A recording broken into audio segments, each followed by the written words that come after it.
A oratória é a arte de falar em público de forma elegante, precisa e convincente. Dentro da oratória, nós também temos a famosa eloquência. Para quem está familiarizado com a Bíblia, vai lembrar muito bem do momento quando Deus chamou Moisés. E Moisés disse para Deus: Deus, eu não sou eloquente para que vá e fale a Faraó. Mas o que é a eloquência? A eloquência é o dom natural da palavra. É quando você vê alguém que não estudou, não cursou nenhuma ciência comunicativa e este alguém fala de uma maneira tão linda, atrativa. Ou seja, quando ele abre a boca e começa a usar o dom da fala, as pessoas que estão ao seu redor param o que estão fazendo para ouvir ele falando. Isto é a eloquência.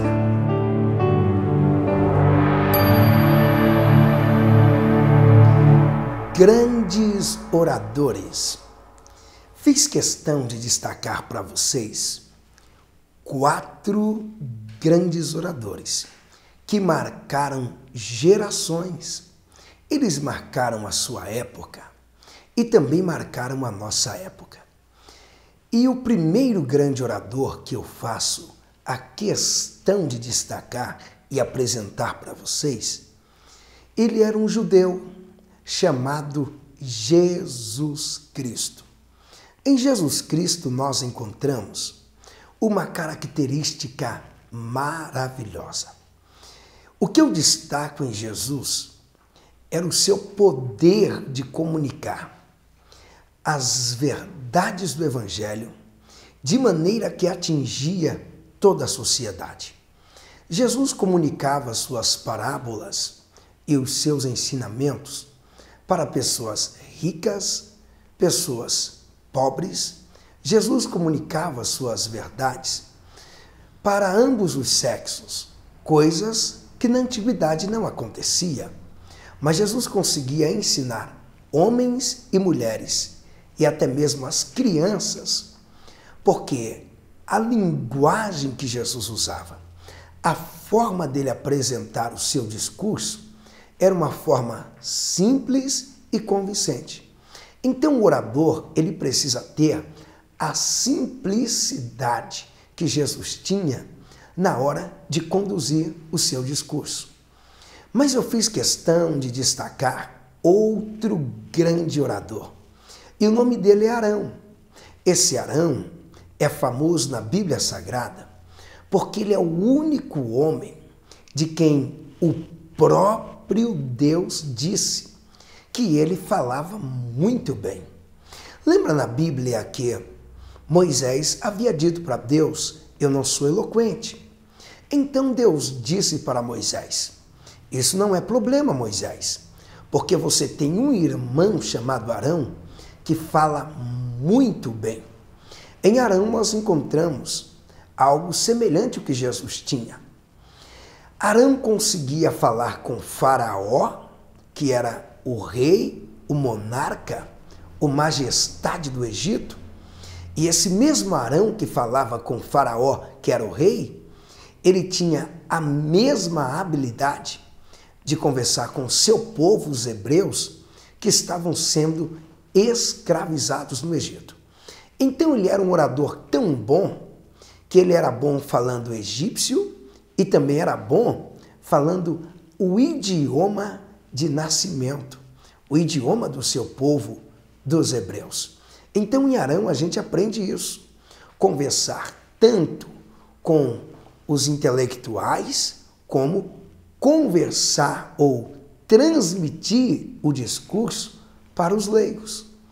Mas não podemos esquecer do grande orador chamado Demóstenes. Esse Demóstenes, ele foi um grande orador grego.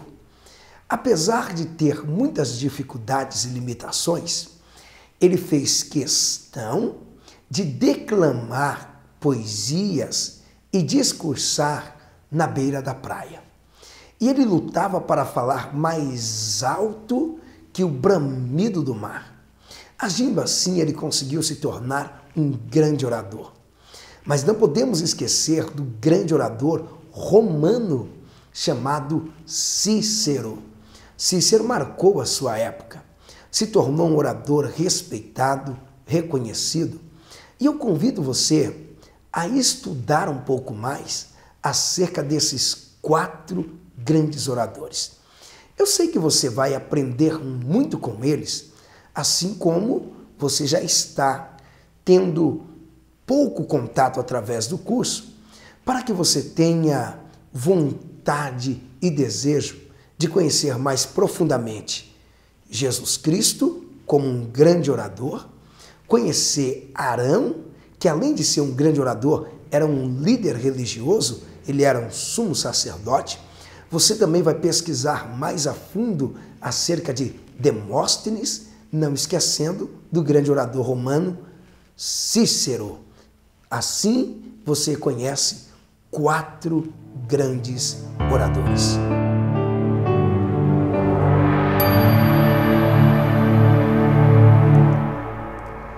Você pode ser um orador. Eu venho comunicar com você algo maravilhoso. Ninguém nasce orador. Por mais que você nasça inteligente, por mais que você venha de uma família superdotada, considerada como uma família de intelectuais, ninguém nasce um orador. Quando você assiste à televisão e você vê os grandes oradores apresentando os telejornais, apresentando os programas, você precisa entender uma coisa.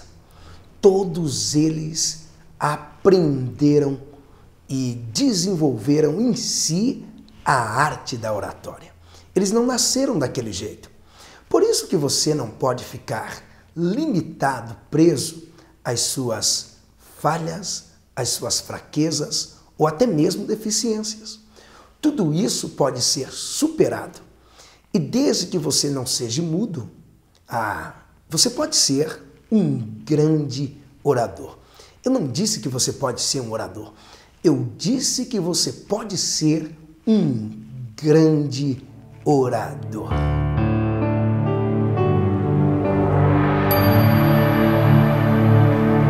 O maior inimigo do orador. Eu faço questão de comunicar com você que nesta vida nada é fácil.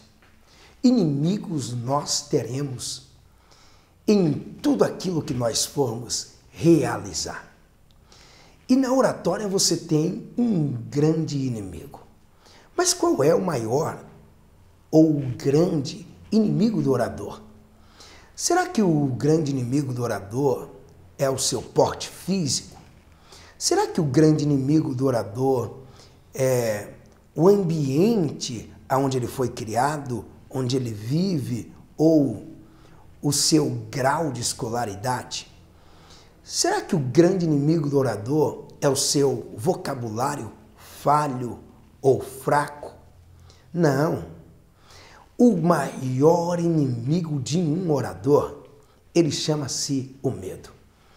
Você sabia que o medo de falar em público, ele é o segundo maior de todos os medos do ser humano?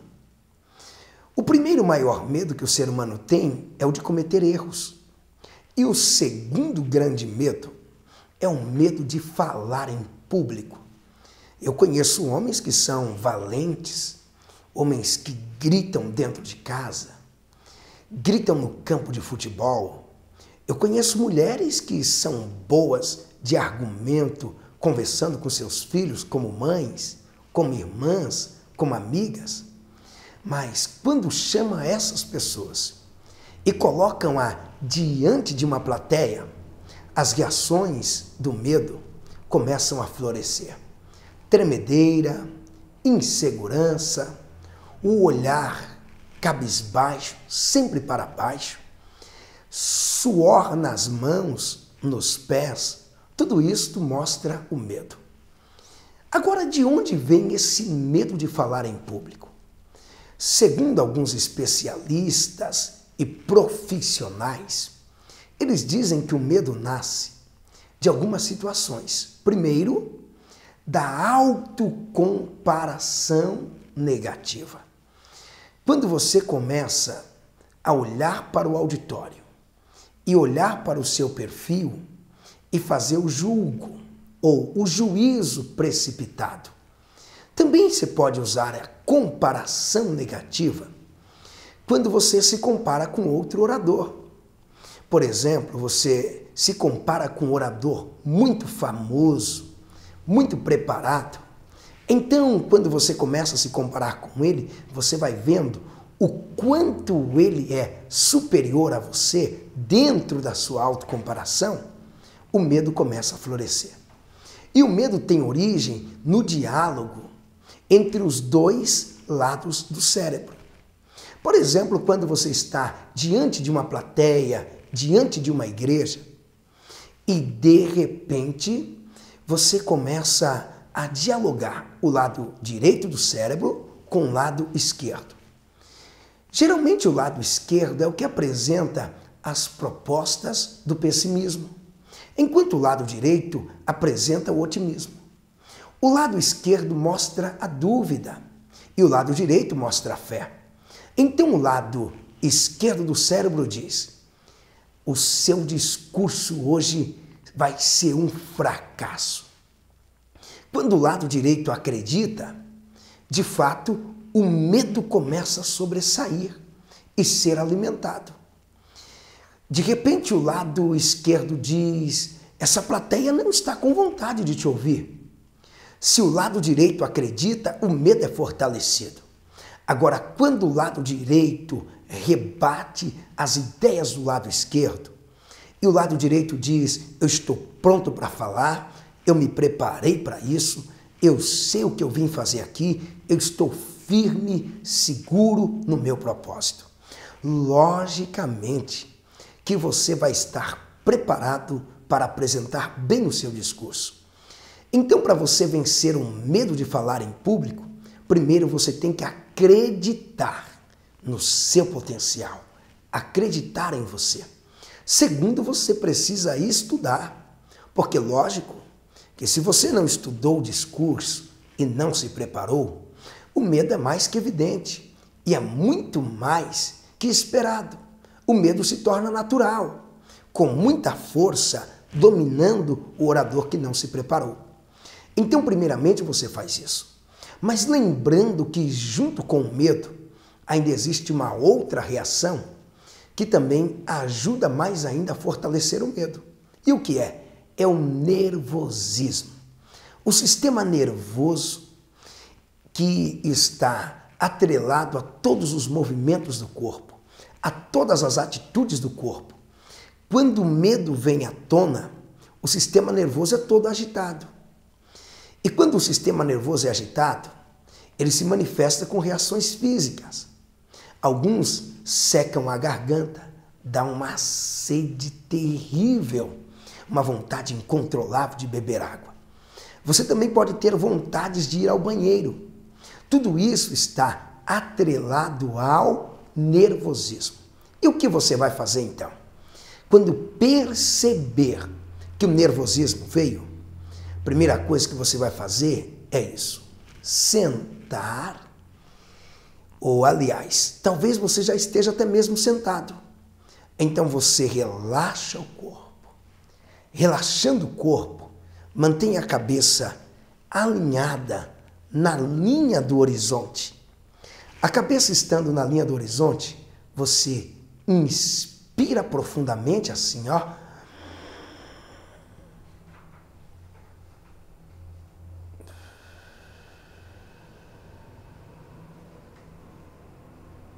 Você vai inspirar e vai expirar novamente.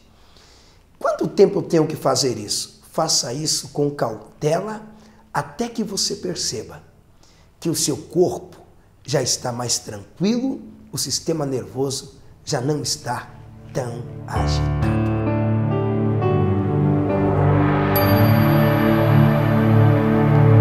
Os veículos da comunicação. Na apostila que você adquiriu, Na página de número 7, você vai encontrar que a oratória, dentro desse curso da FATAV, um discurso é comparado a uma locomotiva. Uma locomotiva composta por 5 vagões. Vamos ler acerca disso. Compara-se o discurso como sendo uma locomotiva com 5 vagões. O vagão postura, o vagão emoção, o vagão gestos, o vagão vocabulário e o vagão voz. Você vai perceber que a oratória e o discurso sendo comparado a essa locomotiva com 5 vagões, você vai aprender a importância que cada vagão tem compondo essa grande locomotiva.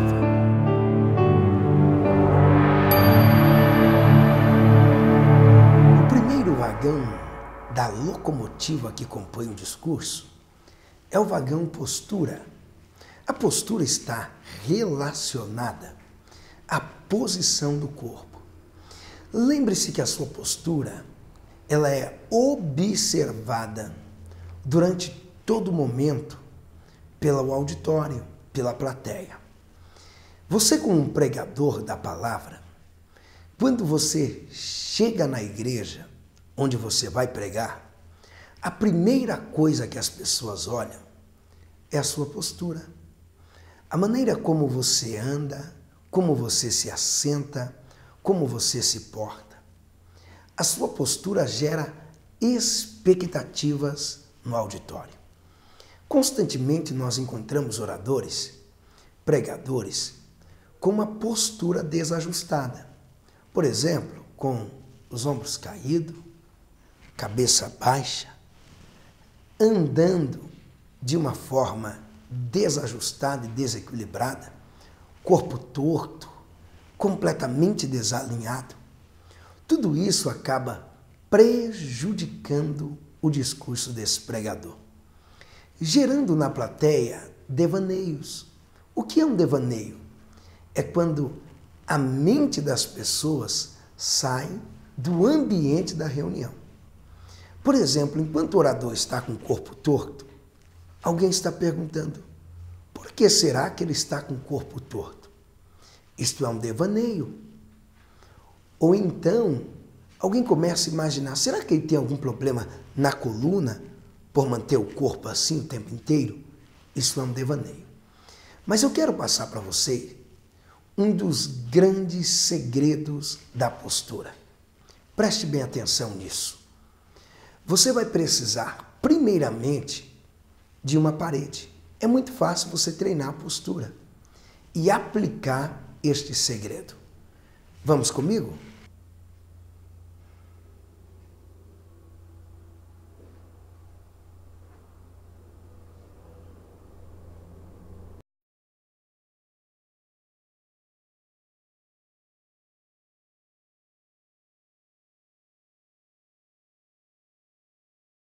A princípio, você vai se sentir um robô andando, porque você vai estar com o corpo encostado na parede, todo reto, todo durinho, parecendo um robô. Mas com o passar do tempo, isso vai virar um hábito. E assim você vai corrigir a sua postura. Lembre-se que um orador com uma boa postura, ele vai gerar boas expectativas no auditório, na igreja e na plateia que vai estar ouvindo. Nós vamos daqui a pouco para o segundo vagão que compõe essa magnífica locomotiva chamada de discurso ou oratório.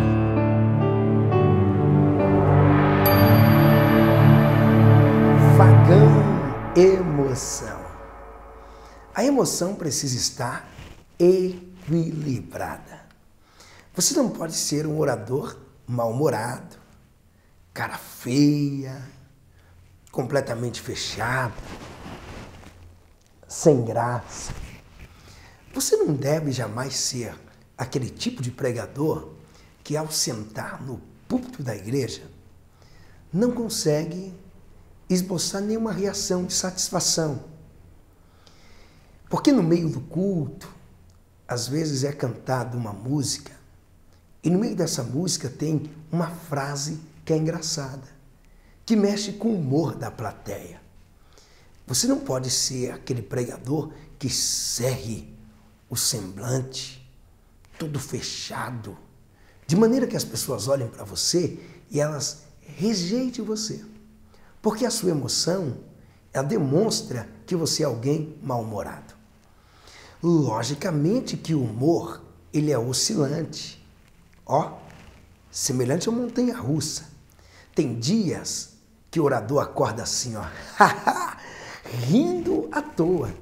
Mas tem dias que para rir, meu Deus, nem se pagar você consegue esboçar um sorriso convincente.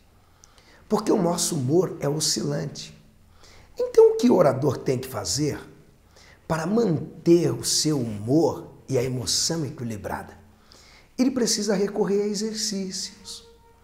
Por exemplo, na hora que o pregador for falar, que o orador for apresentar o discurso, ele precisa ter um semblante leve. Ele precisa ter a voz leve, agradável. E a emoção tem essa função de manter a voz leve, o semblante leve, de maneira que só das pessoas olharem para você, elas tenham alegria. Lembrando que a boa emoção, ela desarma a plateia. A plateia pode estar todo sério, sem expectativa de te ouvir. Basta você pegar o microfone ou se apresentar para a plateia com seu semblante leve. Talvez um riso sincero. Não precisa ser aquela gargalhada, como se você fosse um palhaço ou um apresentador de circo. Você precisa manter o seu interior divertido. Por exemplo, se você começa a rir por dentro, logicamente que o seu rosto ele vai demonstrar que de dentro de você está emanando alguma alegria. Deixa eu dar um exemplo disso. Eu vou falar agora muito sério. Boa noite, meus amigos. Bom dia, amigos. Boa tarde, amigos. Agora eu vou falar isso usando a técnica de manter o interior divertido.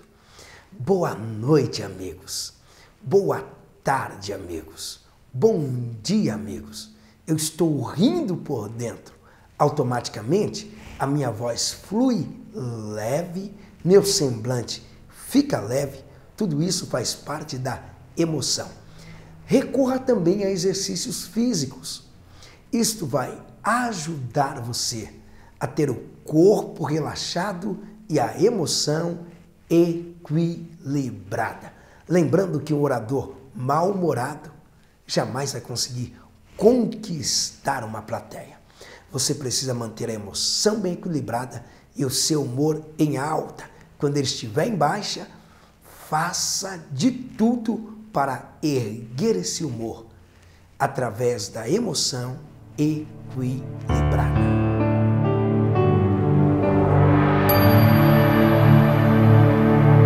Vagão gestos. Os gestos, como todos nós sabemos, está relacionado com os movimentos do corpo. Já é de conhecimento de todos que existem dois tipos de comunicação. Primeiro, a comunicação verbal, esta que eu estou usando, estou verbalizando. Mas, ao mesmo tempo, nós temos a comunicação gestual, que eu também estou utilizando. Perceba que enquanto eu estou falando com vocês, eu estou gesticulando, estou movimentando as mãos, o meu rosto se movimenta. Os gestos têm uma importância fundamental na condução de um discurso. Nós vamos à página de número 9, você vai perceber algo fantástico. Talvez você nunca pensou desta forma. E quando eu li isto a primeira vez, eu fiquei maravilhado, porque eu nunca imaginei que os gestos tinha toda esta importância e ele era de fato tão vantajoso, ou usando uma palavra melhor, como o gesto tinha uma função de primazia na condução do discurso. Vamos analisar. Na página 9, a partir do segundo parágrafo, você vai ver o que está escrito na apostila que você adquiriu. Existem dois tipos de comunicação: a comunicação verbal e a comunicação não verbal. Falei disso há poucos momentos. A comunicação não verbal é aquela que não se utiliza da voz para comunicar. Um estudo realizado pelos norte-americanos concluiu que os gestos carregam a maior porcentagem do potencial de um discurso. Agora analisa bem as porcentagens dos gestos dentro do potencial de convencimento de um discurso. As palavras são responsáveis por 7% da capacidade de convencimento em um discurso. Por mais que você tenha boas palavras, que o seu vocabulário seja amplo, por mais que você conheça os originais das palavras, saiba de fato o melhor momento de aplicar a palavra, por mais que você esteja familiarizado a isso, você vai perceber que as suas palavras têm o potencial de convencimento em 7%.